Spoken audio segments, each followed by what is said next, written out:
everyone, welcome back to my channel where we are talking about your wellness, health, fitness, nutrition, even mental health for the woman over 40. So let's chat. We are in the kitchen. Let me not get you excited. We're not doing meal prepping. We're not doing a day in the life of what Janon's eating. We're not doing that. We're just talking about your relationship with food, food in general, and I also want to share with you what's been going on with me as far as prep and my own nutrition. So let me preface this by saying I am not suggesting that you follow this plan. I repeat, do not follow this plan. This plan is what's working for me as I'm preparing for this competition. So let's start with that.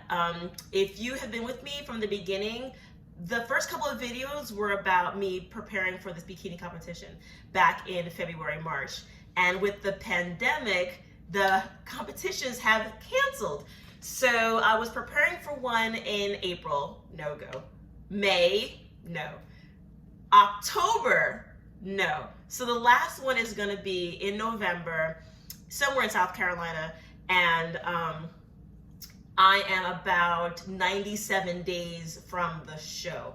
So that whole time since the end of February to now, I've been on a prep.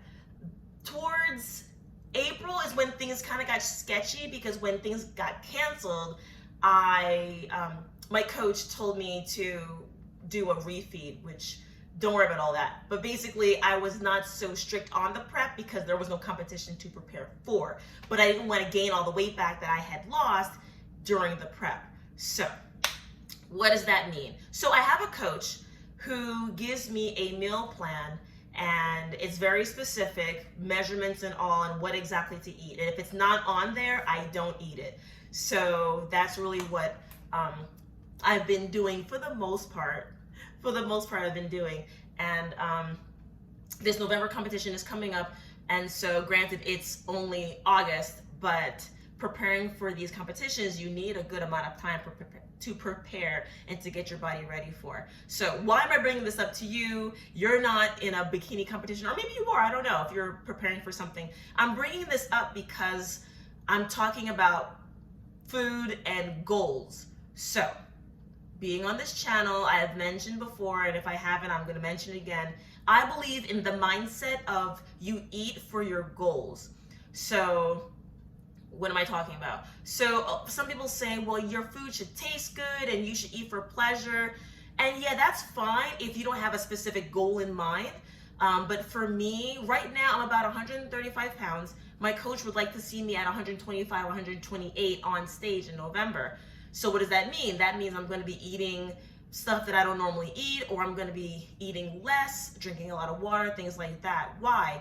Because if I'm training to win, I want to do the best I can do, and there is a little sacrifice. There's a level of sacrifice as it relates to preparing for a competition, an event, things like that. So as it relates to you ladies, what is your goal? If your goal is to lose weight, but yet you still like to eat sweets and whatnot, that's gonna be really hard to achieve that goal.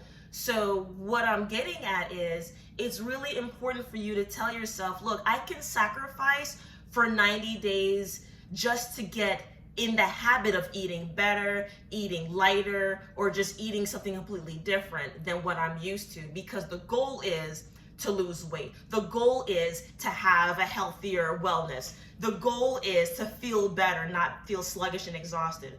So what I'm getting at is there's gotta be, for me, again, for me, and what I tell my clients is that there's gotta be a level of sacrifice. You may not be eating for pleasure for a little bit, but the end result is you have this wellness that you're proud of. You have this physique that you're excited about because you had a little level of sacrifice. So that's what's going on with me as far as the prep, as far as really eating things that I'm not really excited about, but at the same time, I'm not just doing this competition to play. I'm really doing this to win. I'm not one to just go into something just for S&G. I'm really gonna put my best foot forward so that I can present the best physique. And so for you ladies, whatever your goal is, I challenge you to consider a level of sacrifice, to consider, you know what, let me try this for a month, let me try this for 90 days where I'm just not eating the stuff that really might taste all that flavorful or might be exciting. There's a period of time when you need to put some of that stuff down. Again, this is just my philosophy. You do what works for you. But my challenge to you is, if what you're doing is not working, then consider eating for the goal and not so much for satisfaction. Now, I'm not saying I'm eating bland foods. That's not it at all. It's just I'm mindful of the seasoning. I'm mindful of how much I'm eating, just to get, again, to that goal, which is to be stage ready in November, preferably in November. November competition is the last one for this particular organization. So if it doesn't happen, I don't know what I'm gonna do, but it's okay. I am preparing and working out as if it's gonna happen. And like I said, I'm like 90 something days out. So I'm really gonna have to narrow in on the prep. Okay, so I'm not suggesting for you to follow what I'm doing. Again, I have a coach that I pay for and who has done competition. She's been a judge, so she knows what's best for me to eat. And I hear people all the time say, why don't you do meal preps? Well, I'm a personal trainer and a fitness nutrition specialist. And those two organizations say that it is unethical for me to do meal preps. Now, my coach is not a nutritionist, but she's been doing this for a while, and I'm trusting her judgment, and I'm taking the chance in following her meal plan. So her meal plan is very specific, measurements and all. But what I can do is offer suggestions. I can offer alternatives. I can show you how to, appreciate different types of foods, things like that. I will never food shame, but again, Scott Fitness is not going to do meal preps. So just want to show you a sneak peek of what I'm eating these days. Again, preparing for this competition that prayerfully will happen soon. So, again, just an idea of what's going on with me. I'm eating so many eggs. Egg whites. I just crack these bad boys and then just make 4 egg whites. Probably 3 times in a day I might have egg whites. And black coffee, tofu, because you guys know I'm a vegetarian, and this is the gist of my protein source. Hence why I'm eating so many egg whites and a lot of tofu. Black beans, yes, in a can. I know I'm a bad person, but it's in a can. Yes, forgive me. Jasmine rice. That's where I get some of my carbs. I am able to have some vegetables, so I forget how much she allows me to have per meal, but she does tell me to mix up the vegetables. So I get the frozen vegetables, and this is just to season my tofu. And in here is just a lot of tofu that I have put on the foreman, and you can take a look at that. Beautiful, right? Not too much of this sauce because it's not. It's a little too sweet, but coach said that I'm able to flavor it however I want, so I'm doing that. So anyhow, with the food, I prepare a lot of it so that I don't have to cook every day, and that's definitely one thing I'm suggesting for you ladies is you say, I don't have a lot of time to cook, I don't have time. Well, get yourself a foreman, get yourself a crock pot, throw some lean meats in there and press the button and go. So you don't think too much about it. So again, you're able to have a good relationship with food as long as you have some guidance from a nutritionist or a dietitian, or again, someone like me who could offer suggestions as far as what you can eat. But definitely you want to consider your relationship with food. You want to consider the goals that you have if you're willing to sacrifice. One other thing that I offer my clients to do or suggest for them to do is to log their food. Write it down. There are plenty of apps out there.